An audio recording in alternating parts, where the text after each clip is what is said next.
This is how I see attraction working in content. And so the first place that I tend to start off with somebody is what's the core of their offer,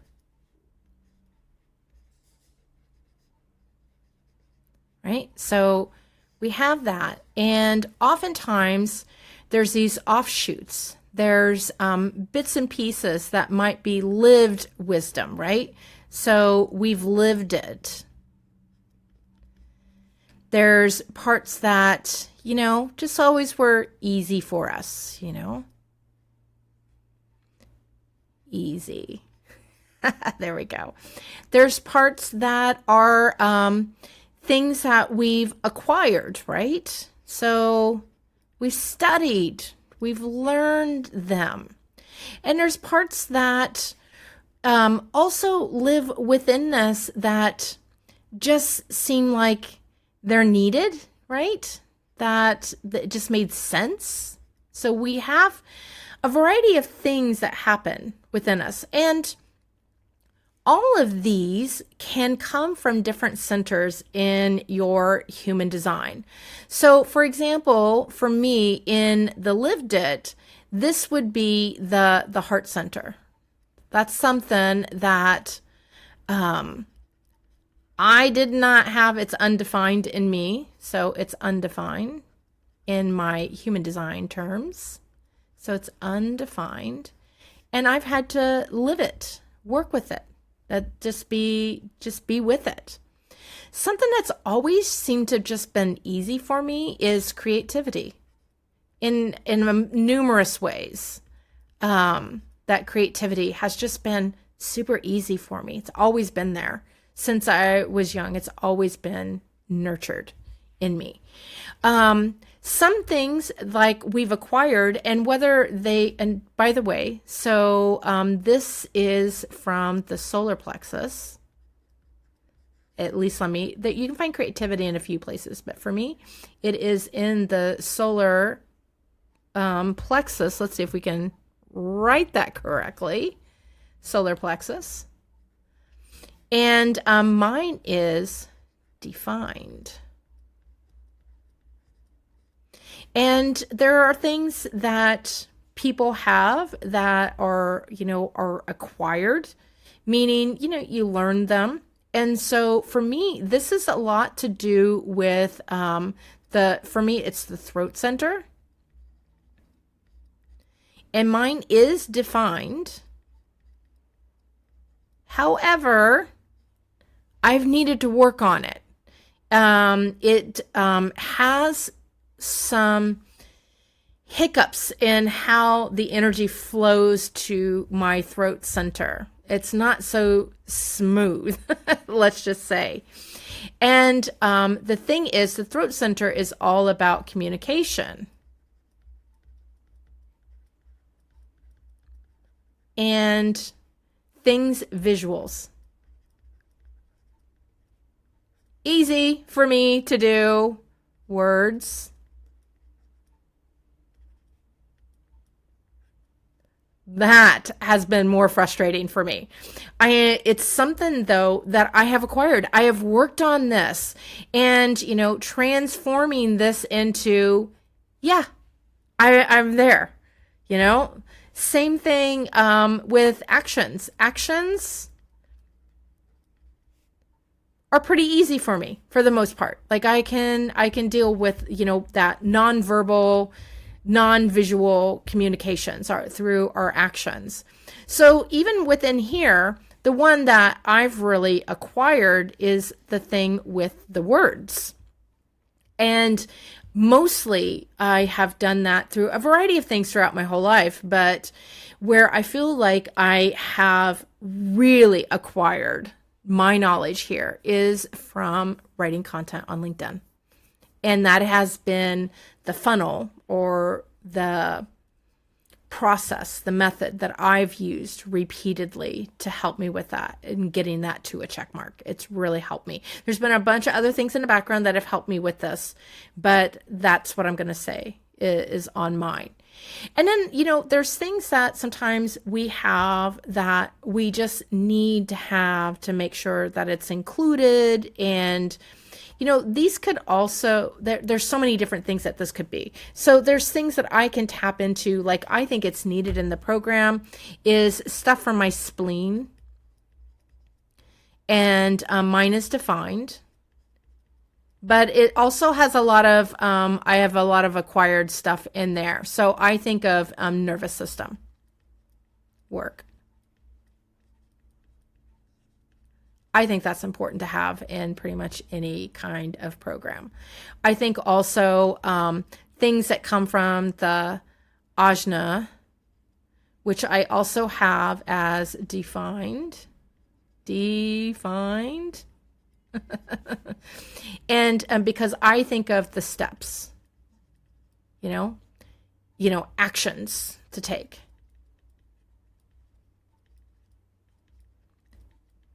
So I have these. The only thing that I don't have here that's defined, I have a lot of definition in my chart. I have 7 of the 9 centers defined in my chart. So I have quite a few things. And, but this one I don't have defined. The other ones I have defined, but needed work, needed some work. And, the others, I feel like this one, I was always pretty good. This one, I was always pretty good. The teaching and the being the creative parts. But these all come in to make my core offer, right? So they're all part of it, and you probably have similar things there too. The thing is, if I talk about all of these things in one post, oh my gosh, well, first of all, how overwhelming would that be, right? And we're definitely taught to break it up and not talk about everything in the post. But it also, when I'm choosing what I'm leading with, that also makes a difference. So if I choose to lead with this heart center, so let's say if I choose to lead with that, then I'm leading with something that's undefined, meaning it's like an earned strength. It's not a natural strength, which means it's not always 100% on. It's not unconscious. It's conscious, right? So it's conscious. I have to remember to do it. I can keep working on that for a long time, and I can get some automaticity in it, but I have a feeling for the most part, it's just not going to be that automatic. I'm going to be thinking about it. Now, there are some things, like if I led with the solar plexus, it's defined, and I sense that within myself, that that's an easy strength for me. So it is automatic. Automatic. Let's see if we can read Trisha's writing. It's automatic. It's innate or a natural strength because it's defined. This could be a red frequency. So, oops, here, I'm going to switch to red. This could be a red frequency. The other ones here, they're defined as well. So they can be a red frequency, each one of these. So right now, when I'm looking at kind of my core of what I'm doing right now, I have 4 right here on the page that could be a red frequency. So meaning when I lead from it, I broadcast that easily and naturally. But I already said, the throat center, maybe not, because I had to work at that, right? Had to work at those words. So that's kind of almost like a lived wisdom blended with something that's innate. The spleen, I also said I had to learn that. I had to learn some nervous system stuff to help me with that. And so I'm going to say no to that. I've learned it. I've earned it. some of it came naturally and some of it didn't. And most of it came naturally up until I hit my 40s, and then it didn't. And that's when I needed to change some things. And then the ajna. Well, this potential is one right here because I feel like I've felt into this all my life. I've been a teacher for a number of years. So now I've got two things here. I got the solar plexus right here. Let's see. Let's write them over here. So I've got the solar plexus and I got the ajna. So how do I decide which one is the red frequency, right? They're both innate.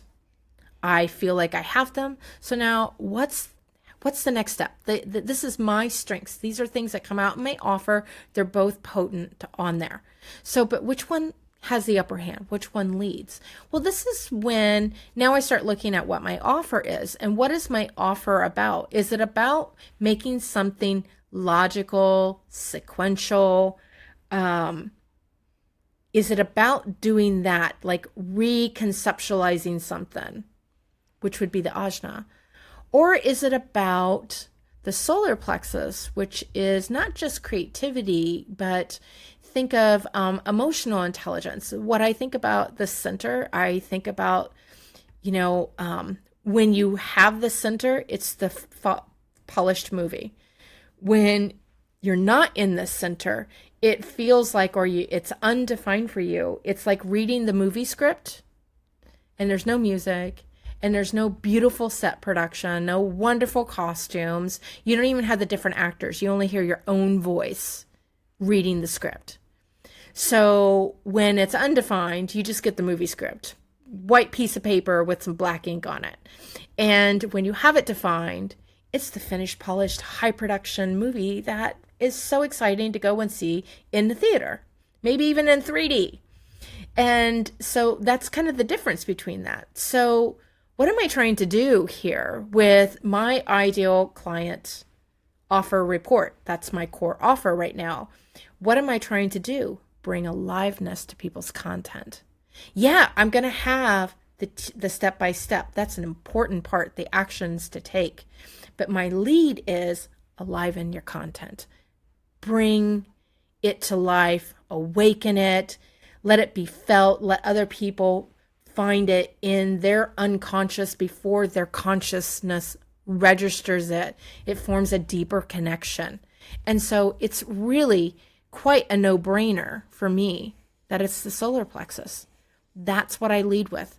This is my red frequency. And this is how I go through and I have a concept of this works. And the more I put not my offer, doesn't have to be my offer doc. It doesn't have to be what I put inside my program and what I share with people, but my posts when I write about it, or I even do it in my email. And it may not be the full breadth of the post. It might only be half of the post or 80% of the post. That I have this, what the solar plexus represents is what I put into the content. So imagine, going back to my example of what the center for me is, reading the movie script on a piece of paper versus experiencing it in the theater. So how can I bring it to life so they feel like they're a part of the process? Can I use analogies that help you get into that moment of something? Can I talk about the emotions of it? So I'm not just talking to the logical mind, I'm actually talking to the body.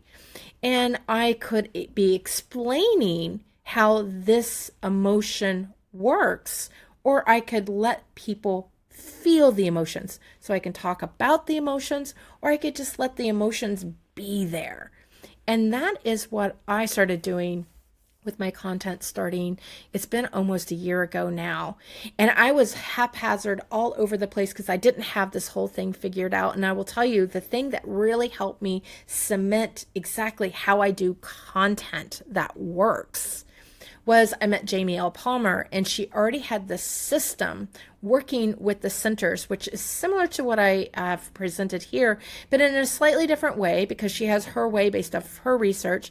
And so, yeah, I got certified with her so that I could offer her reports because she's done that work. And then I get to layer on top my stuff, the things that I've been doing in the extra steps to be able to take this into action, because that's a big part of what I like to do as well. And so now, because I'm writing my content, my offer, wrapped in the solar plexus and the spirit of what that center is, it's changed the words that I use, the phrasing that I use, the syllables in what I structure in my lines. I've really gotten into the nitty gritty, and there's more things that are coming along in the back end here that I've got working on right now to really hone in how we craft our language.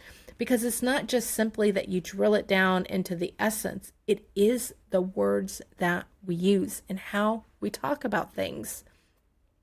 It's the, whether you use, words that have a smooth sound to it, or words that feel choppy, it's like chop, chop, chop. There's different emotions and ways that we can feel and think about things, and depending on what it is that we're going for. And so I'm really going all in on this in regards to content, because my goal is with content, because that's our first point, right? Our first touch point oftentimes is through content. We want to bring them in and have them feel ease and attract them in. And that's what I call the red frequency. That's its job. Once they're inside, then it's your other things, your strategies, your core offers. It's all the other things that come in that support, which most of us are already really good at. We're just missing this first part. And so my goal is to really help people write their content so that it feels like it's their voice, that it has your voice print on it. But it also has strategy in it, that because our goal with the content is to move them further into our world, and we want them to take a step. And there's a way that you can wrap the frequency in those, take the strategy, wrap it in your frequency, and get both. The heartfelt, the soul-led, however you want to describe it, the essence of you. So you don't feel like you're just putting out more garbage. Like you're being visible as you in a way that probably aligns with, your ethics and your desire for how you want to run your business. I know this is important for me. And so this is what I'm doing.